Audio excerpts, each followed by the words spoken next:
Hey, howdy. Hi, my name is Onomatopoeia and I'm a digital artist and an amateur art history boy, and I have a question for you. Pablo Picasso. What comes to mind when I say that name? Is it analytic cubism? Is it crazy twisted portraits? Maybe it's even that one meme that goes, okay, I like it, Picasso. For me, I think, wow, what an incredible artist, and what an incredible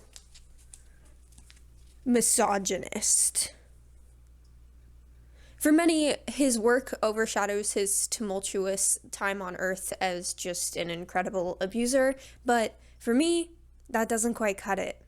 Fuck you, Picasso. I would dance on your grave if I had the opportunity. And yeah, I'm starting off that strong. There is definitely going to be a part 2 on this Picasso video in general. I initially had planned to have 2 more categories as reasons why we shouldn't like Picasso, so those will have to be lumped into a video because this is just already so long. Let's get into it. First things first, if you want a really good in-depth look at Picasso's early life, I would totally suggest going and checking out the Art Halls podcast. The first 4 or so episodes are on Picasso and his early life, and I really enjoyed their deep dive into it. I'm only going to talk about his early life in the context of how that led him to treat women further down the line in his life, so it'll be a very brief overview. Name is Pablo Diego Jose Francisco de Paula Nepomuceno Maria de los Remedios Cipriano de la Santissima Trinidad Ruiz y Picasso. Back to Joe. So first, I want to talk about the place that Picasso was raised. He was raised in Málaga, Spain, and that is said to be the birthplace of the idea called machismo, which, if you're unfamiliar, is just a very, macho man. He doesn't talk about his feelings, very alpha, red pill-coated these days. Very chutzpah male energy.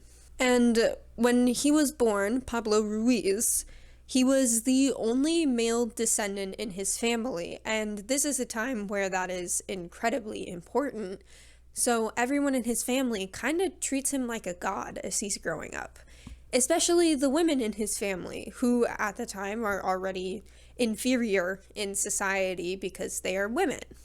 So they're doting on him 24/7, kind of at his beck and call, doing whatever he needs throughout his entire childhood. While a lot of the male role models in his life are very lazy and only kind of bond through violence and sex. His father, Jose Ruiz, was a big-time attender of bullfights, which at the time were very vicious portrayals of a bull being killed for audiences' entertainment. And Jose expected Pablo to join him at a very young age, as young as 6 or 7, to watch these bulls get brutally murdered. And this definitely didn't have any adverse effects on him and his journey into adulthood at all. Pinky swear. Jose also really enjoyed the brothels a lot. Brothel culture was a lot different in Spain. It was not necessarily as frowned upon, with most men in society frequenting them. And Picasso's father was one of those men. He would go to a brothel like clockwork every Sunday after Mass, and he probably introduced Picasso to these brothels at around 13 or 14, and that's when it's speculated that he lost his virginity by paying for it. I mean, seriously, what a noob, right? But this starts a rather dangerous precedent for Picasso. It seemed that there could only be 2 types of women in his life: those he formed emotional connections with and those that he formed sexual connections with. Never the 2 may cross. He began to think that you could only have either valuable conversations or sex, and viewed it as transactional, which is not a big surprise considering he grew up literally paying for it. A lot of scholars will also use his relationship with Gertrude Stein, an art patron at the time, one of his patrons, to try to diminish the misogyny allegations against him.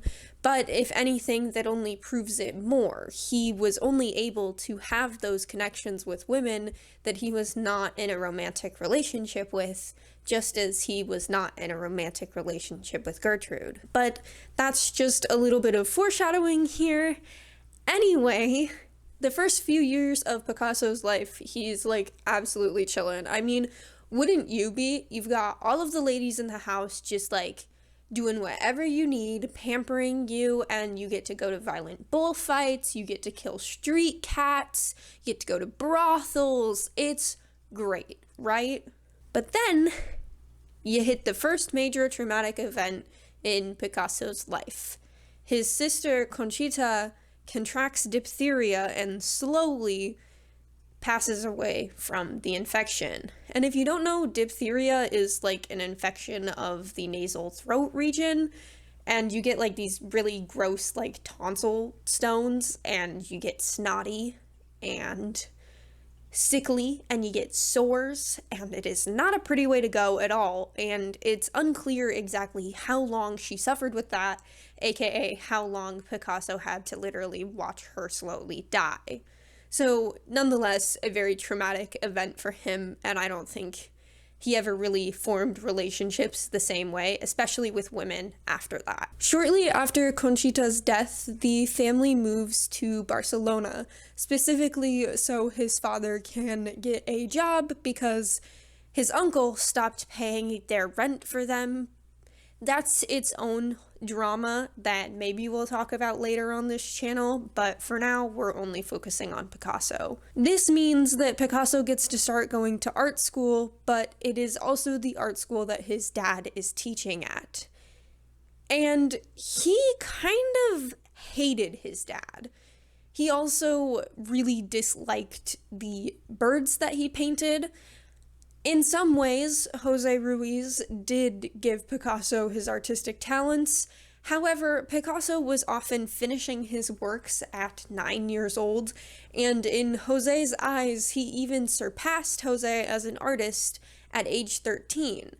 And because of this, his father completely gave up painting. So he said, but there is evidence that he created a few more paintings after this. However, their father-son dynamic did not get any closer while they were in that close proximity, so Picasso said, "Fuck you, Dad, I'm out of here, I gotta go." So he heads out to get a real education at Real Academia de Bellas de Artes de San Fernando en Madrid. Excuse my pronunciation, it has been a while since I was in Spanish class. Which, this was the best art school in Spain, so you would think Picasso would be like eating up everything, digesting it all down. I mean, we know he's gonna be a genius, so he's gotta be loving school. No, he still wasn't. At 16, he decided that he was just kind of done with it and that he would rather just go into the museums and study. And that's what he did. It wasn't till a few years later in 1900 that Picasso first ventured into Paris, where the start of our story really takes place. He at first was just visiting one of his friends, but then he shortly moved to the City of Love thereafter, looking for some love. Or, well, maybe just some pussy, but, you know. Pablo Picasso, he could walk down your street, and girls could not resist. He was only 5'3", but girls could not resist. Unsurprisingly, the way that women were treated around his home growing up kind of had an effect on how he chose to treat women throughout his life. First, I want to give you a little bit more context into Picasso's love life specifically, since that's what the bulk of this video is going to be spent talking about. Over the course of Picasso's 91 years, it is said that he has slept with hundreds of women, which when you break it down, that's really not that many for a guy who lived to 91, and he was f***ing the whole time, so it's really, I guess I like don't want to give him all that much credit and be like, wow, that's so impressive. I think what's more impressive is the clear lack of care for these women, considering out of hundreds of women that he slept with, he only maintained 8 kind of long-term relationships. Only 2 of whom ended up ever being married to Picasso, and there also tended to be quite a bit of overlap in all 8 of these relationships. Keep in mind, too, that, like I said, Picasso has hundreds of bodies under his belt. He is also probably not only sleeping with some of these women congruently, but also women in brothels and completely outside of these relationships as well. Like I said, he was kind of an animal. He only had 2 main requirements for his lovers, which were to be a submissive woman and to be shorter than him. And Picasso is 5'4", so that narrows his dating pool pretty widely. And don't even call him a short king. He does not deserve that title. Out of 8 of those relationships, a total of 3 women in Picasso's life ended up writing memoirs about his treatment of them and other women in his life. Fernande Olivier, his first great love, wrote one. Françoise Gilot, who was another one of his mistresses. And finally, Mariana Picasso, his granddaughter, wrote books. Before we get into the 8 relationships, I first want to talk about Madeleine. Madeleine was Picasso's model and mistress around 1904. Almost everything about her is lost to history, just like 99% of his mistresses, except for we knew she became pregnant. We also know that she wanted to keep it, but Picasso? Yeah, Picasso. But Picasso made her get an abortion.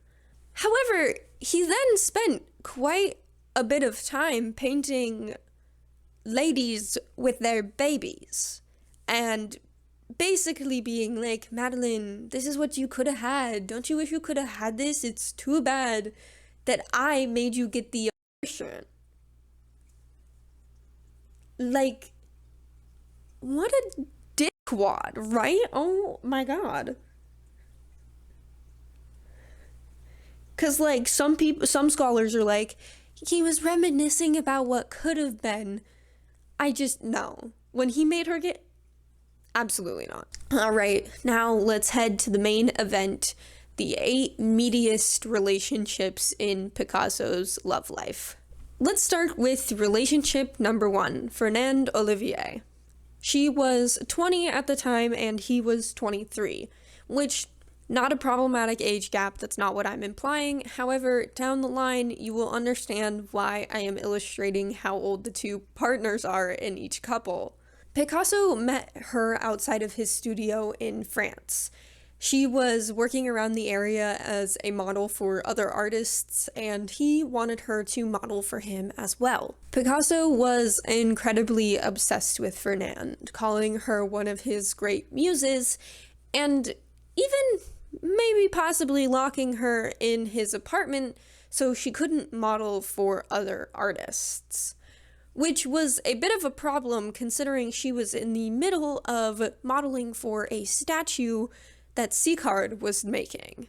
But Picasso forbade her from sitting for the sculpture or any other work for anyone else ever again. She then became his exclusive model, which, not like she had a choice in the matter, but she did heavily inspire Picasso's Rose period, though, which does make it a little bit worse for her because he then only gets more possessive and jealous over her and locks her in the apartment unless he is with her, so she can no longer go outside in public without him. And I mean, for someone who is saying this is like his great muse and great love of his life, this is the behavior you're exemplifying?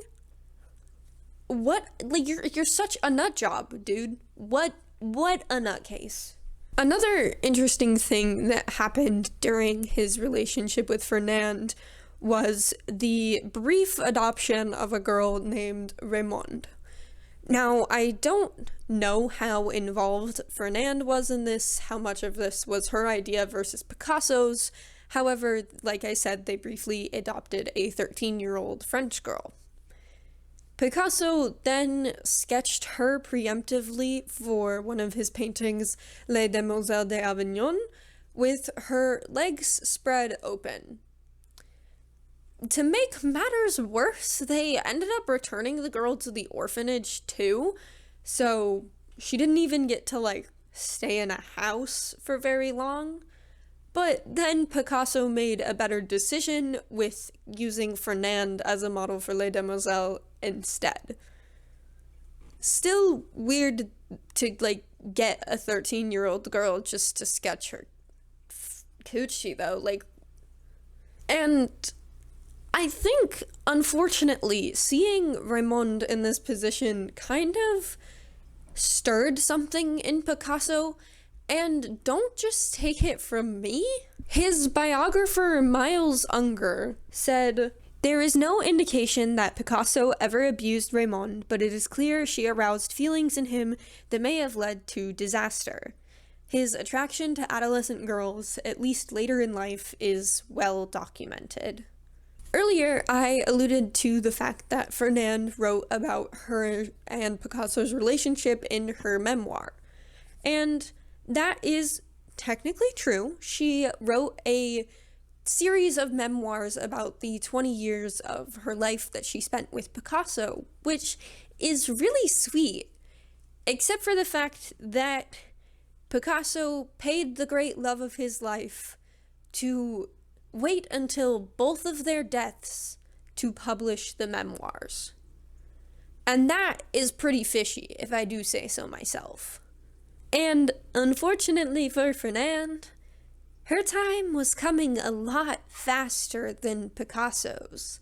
He was pretty healthy and he was still kicking it. He could go for maybe, 91 years or something. But before that, she was getting even a little bored of Picasso. She started taking other lovers. And to punish her for doing this, Picasso started sleeping with one of her friends, who will make an appearance later. And then, like I said, she started to get sick. And if you couldn't put out, Picasso is out. So, moving on as fast as Picasso, let's talk about relationship number 2. Eva Gouel,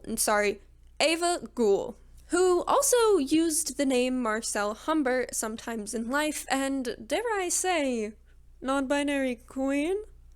So I'll be using both of those names interchangeably, just know I am talking about the same person. While still with Fernande in 1911, Picasso meets Eva, who is also involved with someone else at the time. It's this whole, sordid affair, except for neither of them actually care and continue seeing each other and their respective partners until about a year later when they break it off and start dating each other. Marcel was a talented businesswoman who actually helped Picasso sell his pieces during their relationship. Picasso never painted Eva directly, however, he did leave little love notes to her, in paintings called Ma Jolie, and that means basically my love. He kept his love a secret, but gave her little love notes throughout all of his paintings, saying, "I love her very much, and I will write this in my paintings." Very deep and intelligent quote about his love for one of his mistresses. We love that for him. However, I do think they left a key part of that quote out, because it should say, "Unless she has a terminal illness, then I'm done." Because, just like with Fernande, Picasso is about to leave because Eva has either tuberculosis or cancer. No one's quite sure.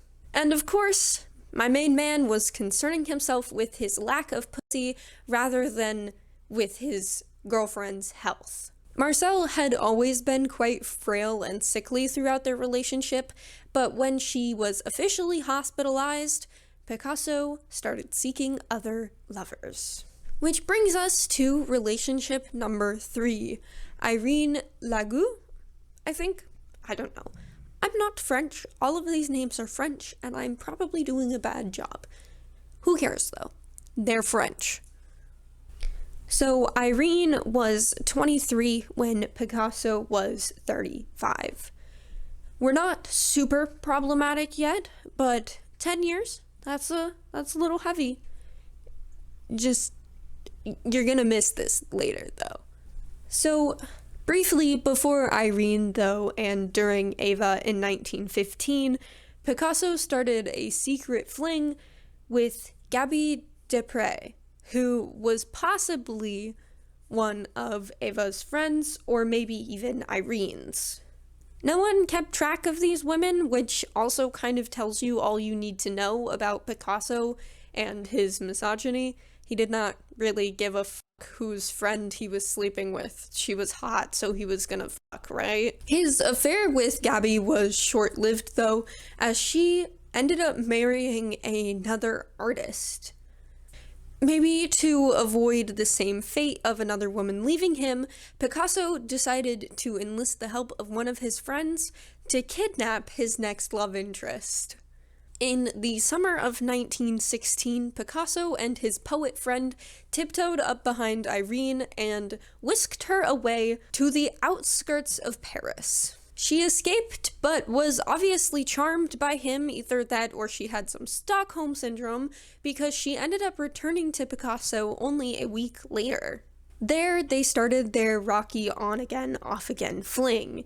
And Irene was a bi icon. She could have been doing so much better than Picasso, but Picasso was just hypnotized by the desire to have bi-wife energy, so he promptly asked for her hand in marriage, to which Irene happily agreed. However, on the day of the day, she left him for a woman. Gasp! Honestly, good for her. Men ain't shit, especially Picasso. Like, hell yeah, girl, go get your puss. However, they did reconnect later in 1923, but I don't know exactly what they mean by reconnect, whether that was like a quick little handshake, pose for a painting, or what usually happened when women posed for Picasso's paintings, which I think you can gather what kind of reconnecting they would be doing then. She did pose for a painting in that meetup. It's called The Lovers, and it depicts the two of them hanging out, I guess. And then in the 1990s, a biographer of Picasso's attempted to do something really weird with this relationship. He tried to use the justification that Irene was basically a lesbian anyway, and that meant that Picasso was now free and clear of all of his misogyny allegations. And I just don't really see how those dots connect, because if she was in fact basically a lesbian, does that mean he kidnapped a woman who extra did not want to have sex with him and forced her to do things with him? Like, what are the dots we're supposed to be connecting? Oh, he let her go have sex with a woman, so, like, he respects women because he thinks that women can sleep with women. There's no way that would ever clear his allegations. It actually just makes them worse. Thank you very much. Hi, this is Sick Editing Pia here. I just wanted to add a little bit to the basically a lesbian thing. I think it's also just blatant bi erasure, because she clearly liked him in some capacity. They had years-long on-again, off-again relationship, and maybe it was comp-het, but that is not for this biographer to decide. That is for Irene to decide, and I'm pretty sure by the time he met Picasso, it's not like this guy had the opportunity to meet Irene anyway, so it's not for him to say, like, make any comments on whatsoever. But, I mean, I guess in the eyes of this biographer, the feminist himself, Picasso, let Irene go to gallivant with her girlfriend while he continued to harass women in Paris. Which brings us to relationship number 4, with Olga Khokhlova, who was 26 when she fell for a 36-year-old Picasso in 1917. Now, this relationship is kind of hard to lay out chronologically on its own because it does overlap with a lot of other relationships. So between relationships 4 through 6, there's going to be a little bit of jumping back and forth between them. Now, you might be thinking, Khokhlova does not sound French. That's because it's not. It's Russian. Olga was a Russian ballerina who was set to perform in a show called Parade, where Picasso designed the set and the costumes. She asked Picasso to draw her like one of his French girls. Sorry, I couldn't pass that one up. And she swiftly fell for him, which so did most of the women in his life. He apparently was incredibly charismatic, but I don't think he would have the same appeal to me. Things weren't as fast physically as Picasso was used to, though, as Olga required some courting before she would let him get in her pants. But he desperately wanted to start a family, and he did win her over. When the ballet left for South America, she ended up staying with him, and they were married a year later in 1918, which, personally, I think getting married in a year is fast enough, Picasso.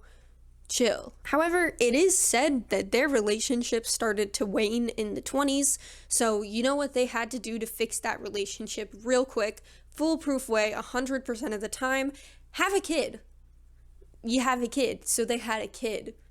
Enter Paolo, Picasso's first child, born in 1921. That's kind of important, considering there will be girls who were in his life who were born after. Never mind.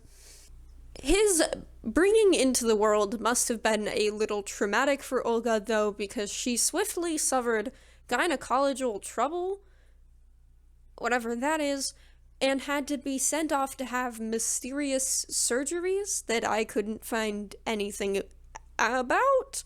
So I'm thinking that unfortunately for Olga, she was probably diagnosed with the thing that happened to AFABs, where apparently your coochie could cause hysteria, and they just did surgery on you kind of for fun. So maybe that made her go a little crazy. Regardless though, Olga was sick. So say it with me now, we all know what that means. Picasso is going to head to another bed. Like I said though, there's still some overlap, so while relationship number 4 is happening, a 46-year-old Picasso meets 17-year-old Marie-Thérèse Walter, which starts up relationship number 5. When the two first met in 1927, Picasso said to her, oh shit, that's not what he said. In her words, "You have an interesting face. I would like to do a portrait of you. I feel we are going to do great things together. I am Picasso." And then he, at almost 50, took the 17-year-old girl's virginity. Clearly not caring about the fact that that is illegal and was illegal at the time. To avoid being caught by his wife, though, he hid Marie away from everybody, even his friends, which was bizarre behavior for him. However, they did know her through sketches and paintings. Paintings which, by the way, were hung up in exhibitions that Olga attended. However, I don't think infidelity was all that new in their relationship. I think just more so if she found out about a specific person, she would have been pissed. At 17, Marie was idealistic and completely ready to devote her entire life to Picasso. However, he remarked that she didn't stimulate him intellectually, and maybe that's why he never introduced her to any of his friends. She was a child, and it showed in her intellect, and she wouldn't be able to hold her own in a room of 50-year-old men. It could be another Fernande situation. He believed her to be his golden muse, slightly different from his greatest muse, and maybe he just wanted to hide her away from the art world so no one could poach her. Regardless, though, he couldn't get enough. A year after they started seeing each other, Picasso took his wife and Paolo, his son, on a vacation in Brittany. Luckily for Marie, there was a girls' camp. I'll say that again. Girls' summer camp nearby where he could send her. So her and Picasso would meet up in between the two spots in a little beach hut each morning to bone down. Or, I mean, I guess they could just be saying hi, but knowing Picasso, that is incredibly unlikely. Picasso probably wanted to continue their intimidating and terrible sex, according to Marie. However, I bet you with 100% certainty that Picasso thought the sex was great and perfectly enjoyable. By the end of this vacation, Olga is still none the wiser about Marie.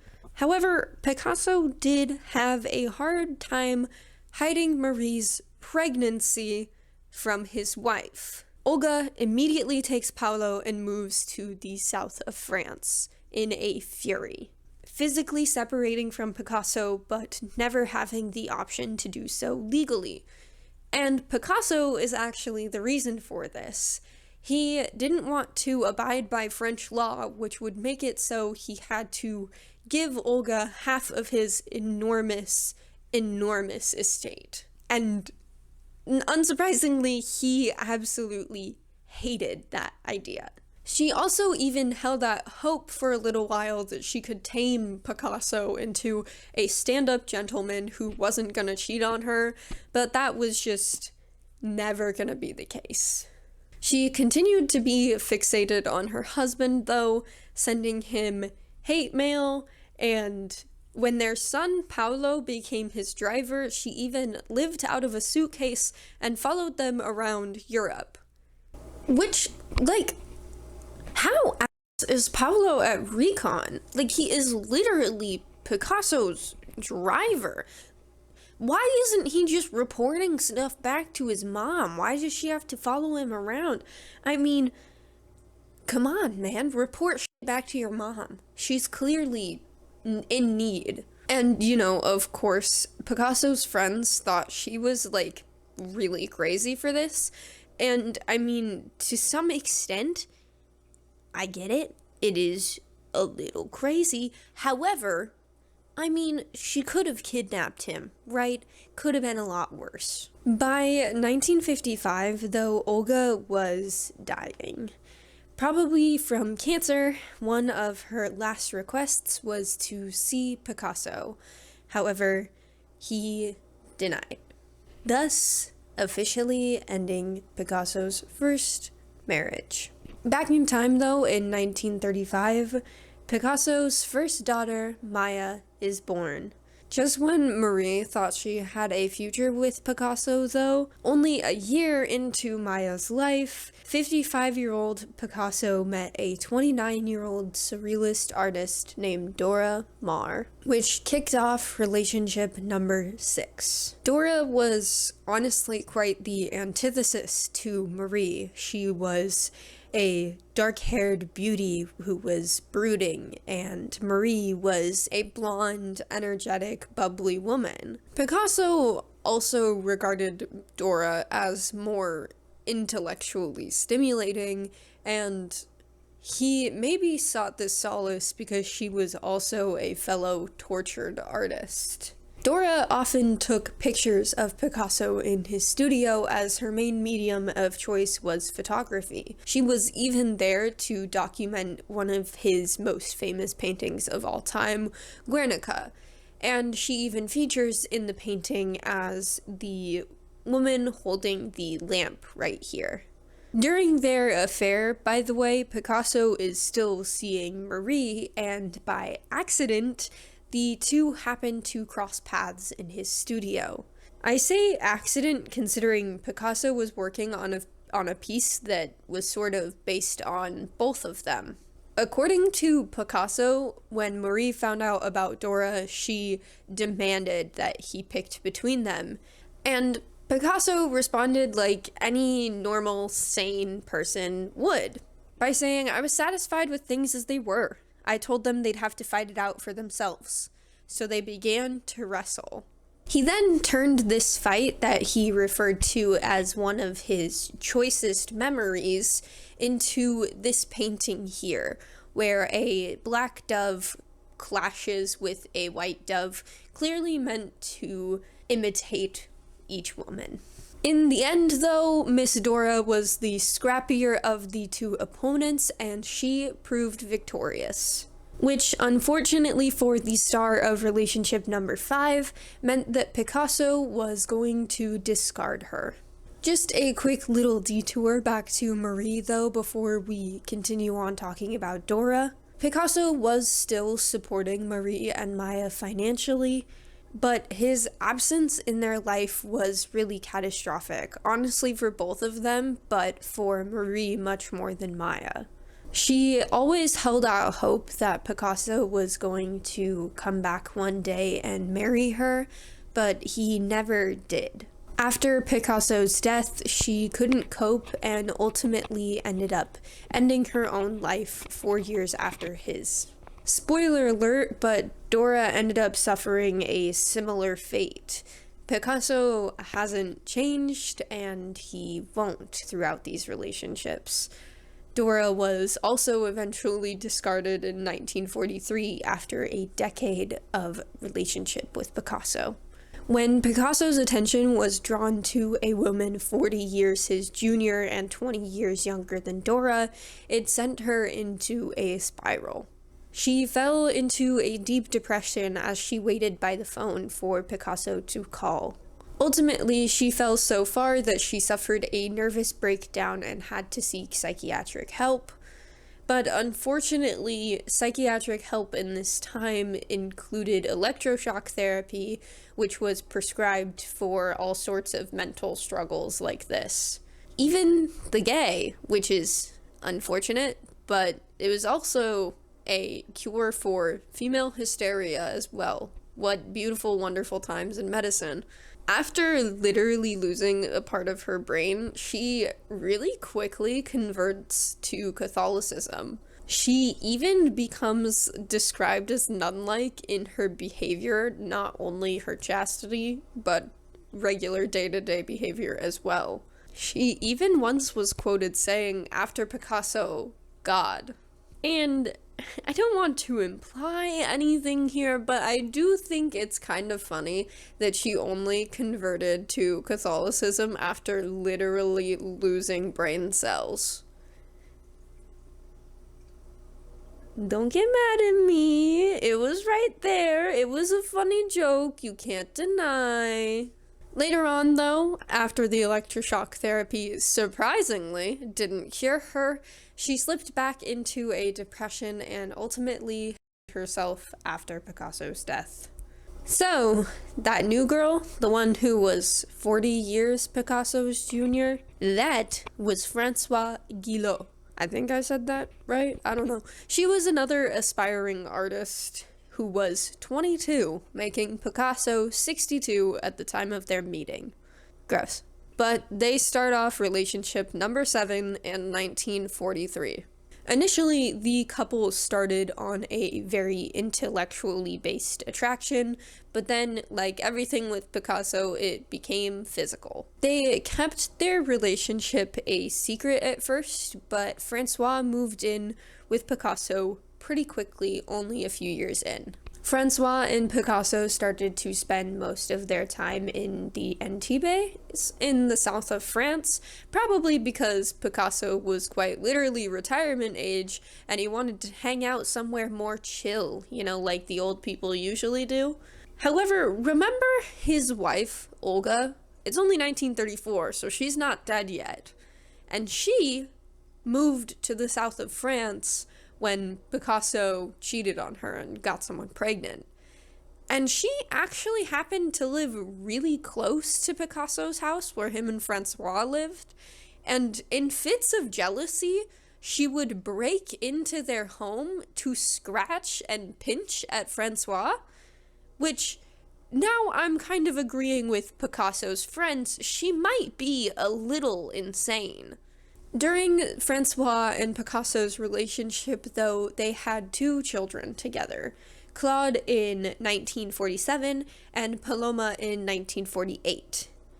But get this, on the drive to the hospital when Francois is about to have Paloma, Picasso asks the driver if he can drop him off at a convention center before he takes Francois to the hospital. If Picasso was fathering children in 2023, he would be the guy who brings his full Xbox setup into the delivery room to play COD. That is, if he even shows up to the delivery room. If, he'd be the type who's like, oh, sorry, babe, I have something on the schedule today, me and the boys, we can't just cancel Wednesday lunch, so you're gonna have to have this baby on your own. In 1953, Francois became, I think, one of the first to leave Picasso and not get dumped by him. When asked why, she simply stated, I am not a submissive woman. 11 years later, in 1964, she released a book, a memoir of hers called Life with Picasso, where she talked about their private life and the stories he told her about his relationships. She also detailed quite a lot of his misogyny and abuse, and oh boy, it is a doozy. It was so damning that Picasso tried to sue her twice, but unfortunately lost both times. And here's what she had to say after nearly 10 years of living with Picasso. His total absence of empathy and love, his lack of remorse and facile rationalizations for hurting others, a lust for seduction as a form of exercising power over women, duplicity and manipulation as a way of life, the pattern of idealize, devalue, and discard in every romantic relationship he's had, the underlying desire for control, the unshakable narcissism, and the drive to do evil by damaging the lives of the women who became his partners. Pretty damning quote there, but wait, there's more. Once during their relationship, Francois committed the great crime of going to the seaside and having a good time without Picasso, and to punish her for this, he branded her by pressing a lit cigarette into her cheek. What a guy. Now, I would like to read you a few of the single most disgusting quotes I have ever heard a man say about a woman. Picasso once showed her a pile of dust in his apartment and said, "You don't count any more for me than that dust there." To which she responded, "The difference is, I'm the kind of dust that doesn't like being swept out. The kind that will leave when it wants to."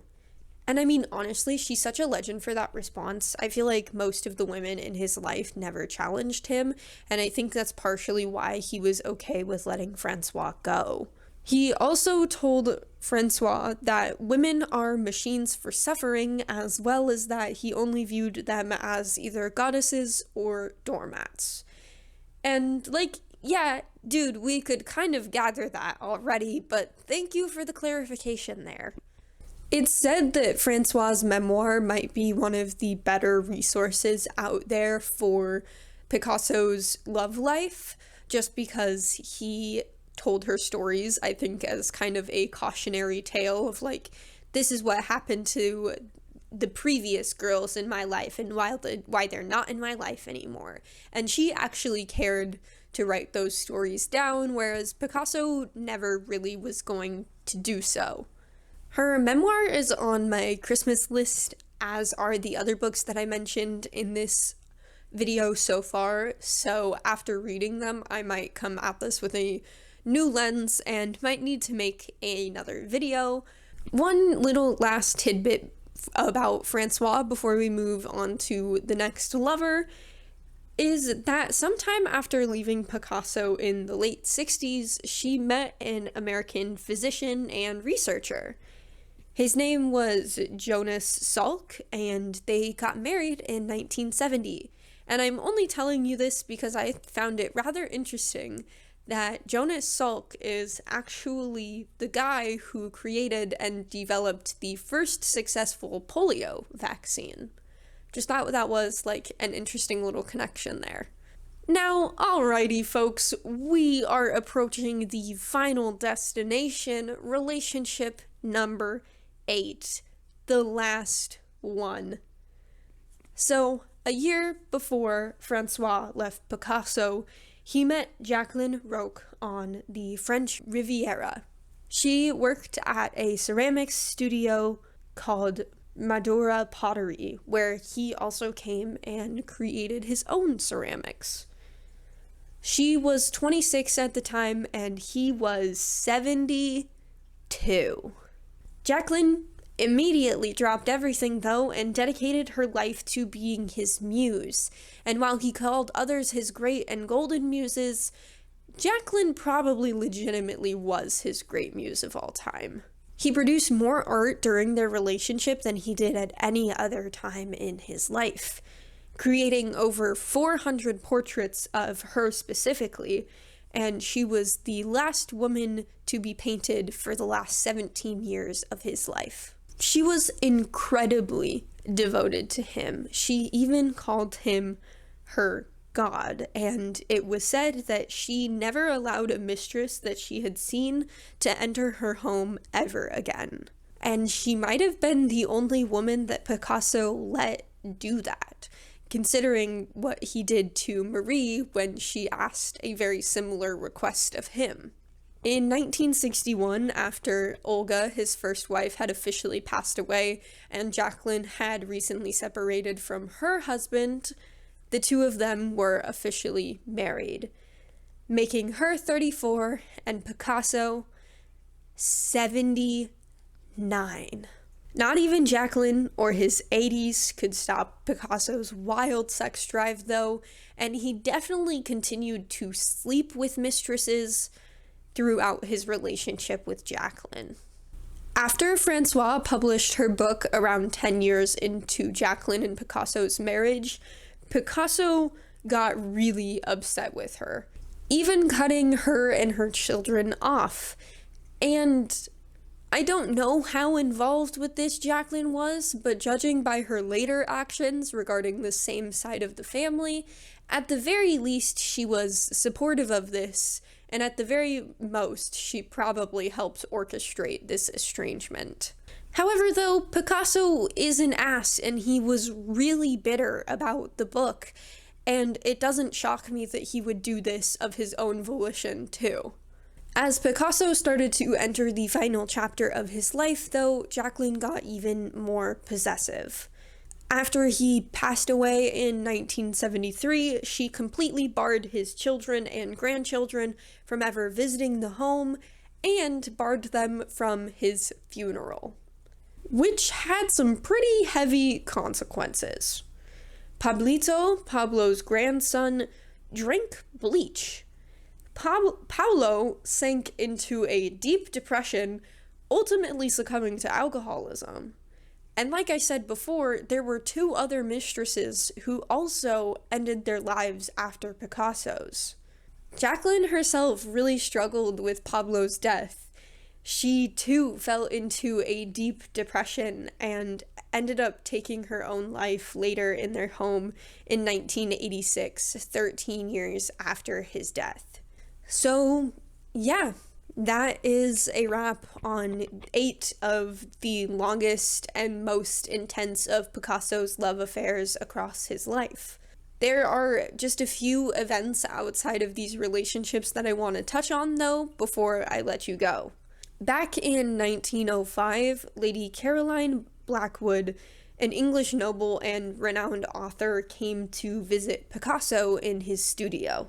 He was gonna be a creep to her. Shocker, right? When Lady Caroline and Picasso reached the top floor of his studio, he came onto her, so violently so that she described him as lunging at her. Later, she said, "All I felt was fear. I kept saying, 'Go, go, down the stairs, go down.' He said, 'No, no, we are together above the roofs of Paris.' It was so absurd, and to me, Picasso was just as old as the hills, an old lech, genius or no." She added, "And to think how many people he had up there." Which raises a problematic question. How many people up there felt that they couldn't say no to Picasso because they didn't have the same power as a British noble? Probably one of the most tasteful things that Picasso ever did was the way that he liked to court women. Picasso liked to sculpt these little statues for each woman that he wanted to sleep with.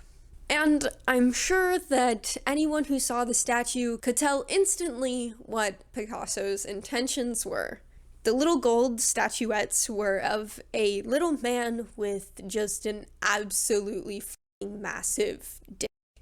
He was mostly doing this in his 70s and 80s, and I don't know about you, but I think that's just such charming behavior. If a little old man gave me a little gold statue just telling me that he has a massive dick, I think I'm gonna fall immediately in love, you know? However, Jacqueline was not too pleased with this behavior, considering he would hand out these little statues to women right in front of her. And it was said that the second that a mistress got a statue, she would basically say, "You are never allowed inside my home, don't even try it, bitch." Paolo's daughter, Mariana, became the first family member to officially speak out about Picasso's abuse. One of her quotes from her novel paints a pretty grotesque picture of the kind of man he was, and the process of his paintings. Quote, "He submitted them to his animal sexuality, tamed them, bewitched them, ingested them, and crushed them onto his canvas.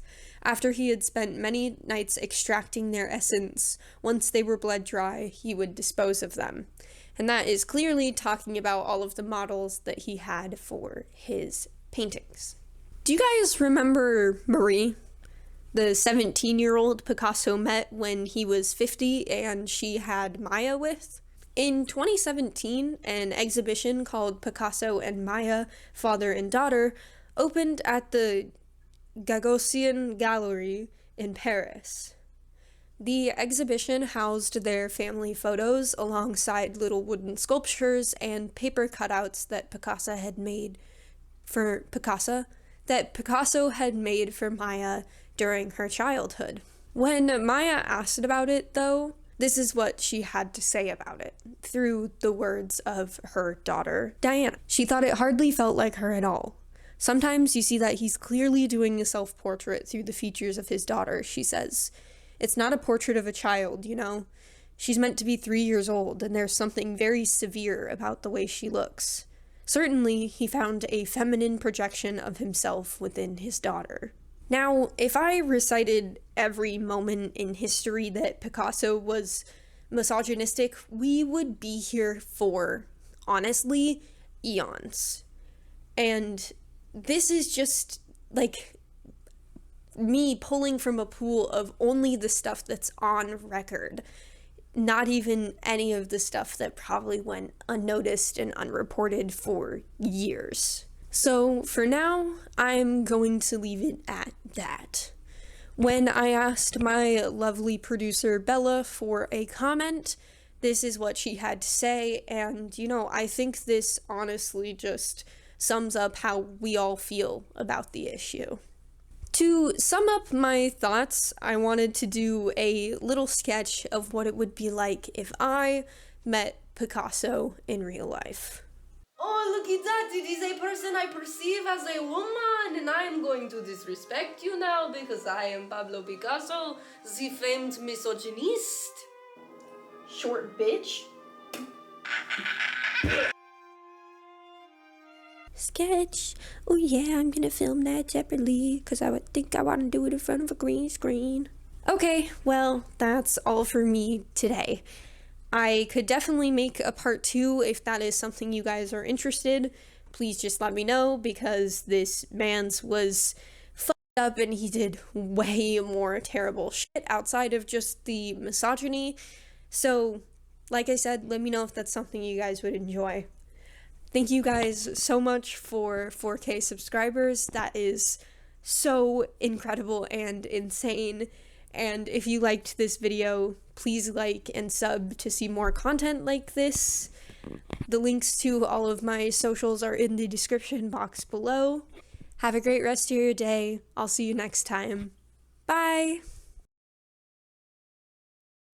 Since I have a little over 4K of you guys here now, I just wanted to take some time in this video to share my support of Palestine in this ongoing war. As with all of my videos, sources for this information are linked in the description below. There's a lot of propaganda and misinformation out there right now, so I wanted to use the small platform that I have to help educate people on the history of this conflict.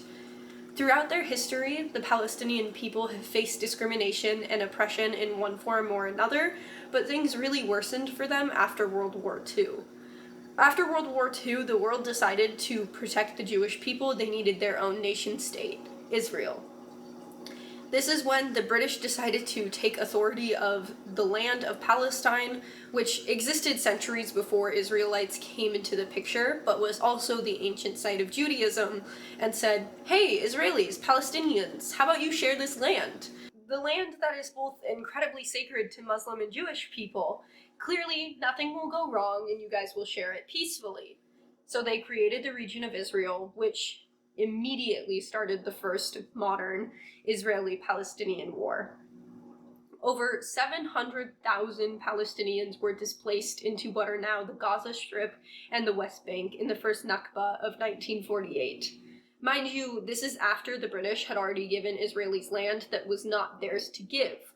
Israel decided they wanted even more land and proceeded to encroach on Palestinian territory, as well as trying to take neighboring Egyptian and Syrian territory until the end of the Six-Day War, which resulted in Israel seizing control of Gaza and the West Bank regions, also resulting in the acquisition of 78% of previously Palestinian lands. Israel began evicting Palestinian families and forcing them to give their land over to Israeli people just because the government said so. And then they kept doing that. They slowly pushed into the West Bank and Gaza and generally oppressed the people living there until about the 90s, when 2 drafts of the Oslo Accords forced them to withdraw from what little Palestinian territories were left. After an Israeli prime minister knowingly disrespected the third holiest site in Islam in the 2000s, and of course more oppression, the Palestinians decided to fight back, which eventually led to Israel building giant walls and fences to keep Palestinians in their cities, which is why people tend to refer to Gaza as the largest open-air prison in the world. Of course, this kept tensions high, and there were waves of violence throughout the next decade or so, spurred by unsuccessful peace talks where Israel refused to accept anything but full control of the nation-state as well as Jerusalem, while Palestinians asked that they at least have East Jerusalem as the capital of their future Palestinian state. As well as, of course, years of not allowing resources into Palestinian cities, poisoning of water, and done by the Israelis. On the 17th anniversary of the Nakba, the mass Palestinian displacement, many staged mostly peaceful protests at the walls to Gaza and the West Bank, only to be gunned down by live ammunition from Israeli soldiers, intentionally run over by tanks, or killed by bombs.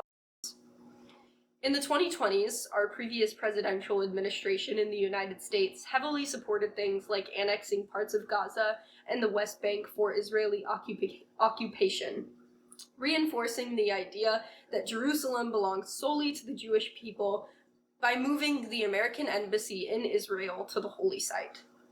In 2023, things haven't really changed.